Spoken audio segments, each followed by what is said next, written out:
Thursday, August 22nd, and today's edition of CNN Student News begins in Syria. A civil war has been raging there for nearly 2.5 years. This is President Bashar al-Assad. He's been Syria's president since 2000. His family has been in power since 1970. In 2011, protesters started calling for a change. The Syrian government responded with force, and eventually rebel forces started fighting back. The United Nations estimates that more than 100,000 Syrians have been killed in the war. Each side has accused the other of using chemical weapons. Rebels are making new claims this week about the Syrian government using these weapons. Syrian officials deny that. A group from the United Nations is in Syria right now trying to determine if either side is using chemical weapons. UN officials say if they are being used, it would be a violation of international law. From the Middle East, we move to Japan, where there are new concerns surrounding the Fukushima nuclear power plant. It's the site of one of the world's worst nuclear disasters. Yesterday, the Japanese government was getting ready to classify a toxic water leak at Fukushima as a serious incident. The plant's owner, TEPCO, has been trying to manage contaminated water at Fukushima since 2011. That's when a massive earthquake struck off the coast of Japan. It triggered a tsunami, a giant ocean wave that hit Fukushima. 3 reactors went into meltdown.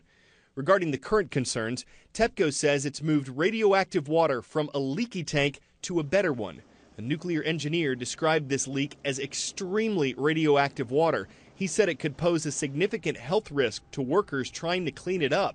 But TEPCO says the workers have protective clothing that'll prevent exposure to radiation.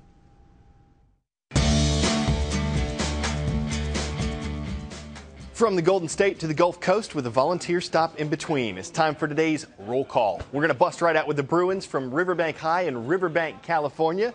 Then we're jumping over to Germantown, Tennessee, home of the Owls from Our Lady of Perpetual Help. And Florida makes today's roll call with the Wolfpack from South Fort Myers High. Go Pack! Next up today, the issue of climate change. Global temperatures indicate that Earth has been getting warmer in recent decades. But there's been debate about what's causing the increase.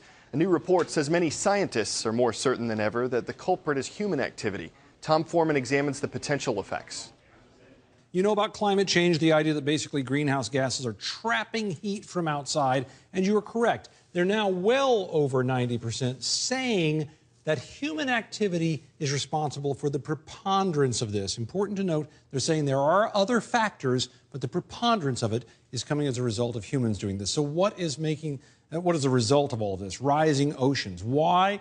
Because we have warmer oceans, and those warmer oceans are causing melting ice caps, and beyond that, melting of glaciers and other large ice areas in the world, for example, Greenland. And I want you to watch this amazing piece of animation from NASA here, tracking over the past few years what's been happening to ice up in Greenland. You see all these light blue areas around the edge there?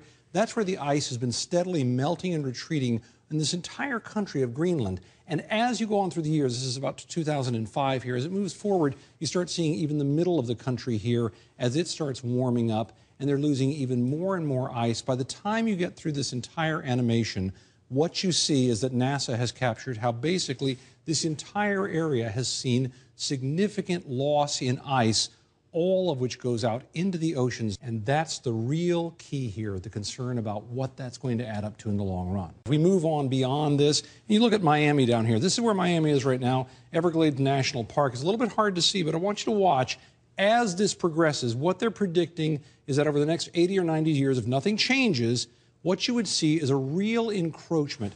Areas like this down here where you have the Florida Keys, they would basically go completely underwater, and a lot of areas would also be affected by much, much higher water levels. And even if you go up to major cities like New York City, for example, look at this. This is the island of Manhattan right here, right now. This is the edge of it, and you can see that's where the new edge would be. All of this out in here would be lost. What would that include? Well, the simple truth is if you had it lost all the way out there, you would see things like Wall Street essentially starting to go underwater. You would see the Statue of Liberty, the island that supports it out here, starting to go underwater. Does that mean it'll happen? No. We have a lot of time in which people could build levees, that sort of thing, to keep it back. But it does mean it would become a genuine problem if this goes on unabated. And that's what this whole debate is about. And now there's an even greater agreement among all these climate scientists from around the world that, in fact, humans are making some of this happen, and only humans can stop it from happening worse. See if you can ID me. I was born in New York in 1984. I attended Harvard University but didn't graduate. In 2008, I was named the youngest self-made billionaire. Part of my life was the focus of an award-winning movie. I'm Mark Zuckerberg, one of the founders of Facebook. Mark Zuckerberg wants the entire world to have online access, not just to Facebook, to the whole internet. He says it's a human right. Chris Cuomo talked with Zuckerberg about how he plans to make this virtual idea into a reality.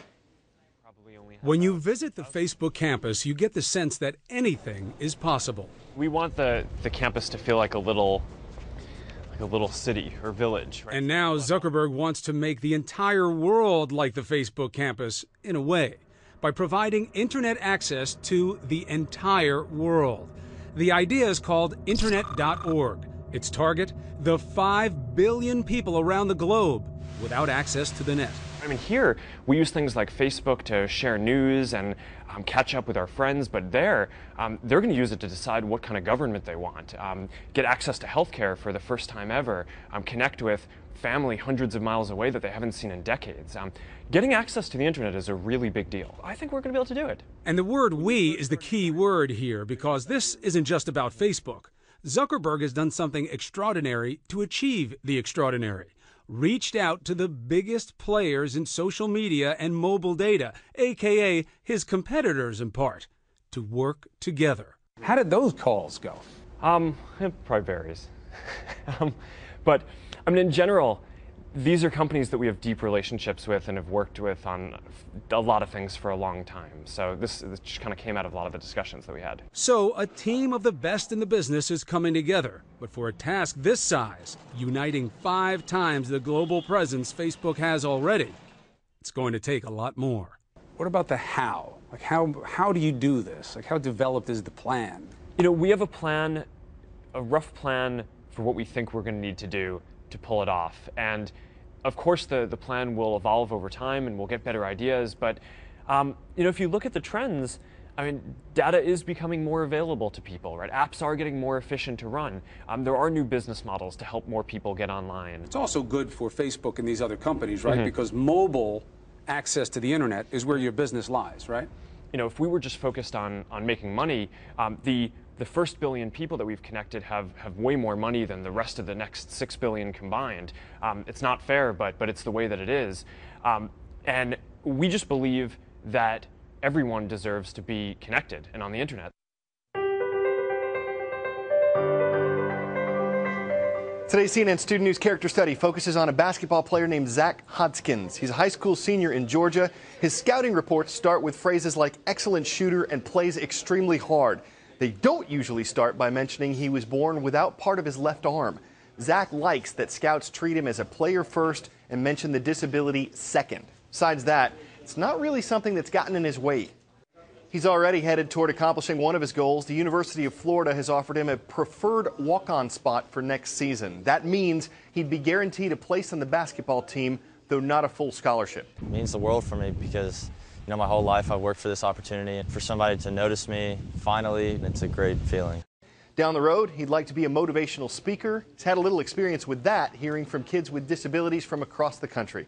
Zach's advice, just keep your head up, and if you feel it in your heart, just go for it, and you'll make it. Protesters, usually passionate about their cause. What do you want?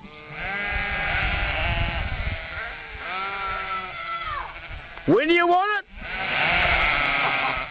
The general reaction from this flock seems to be, find some fire, fellas. No need to be sheepish.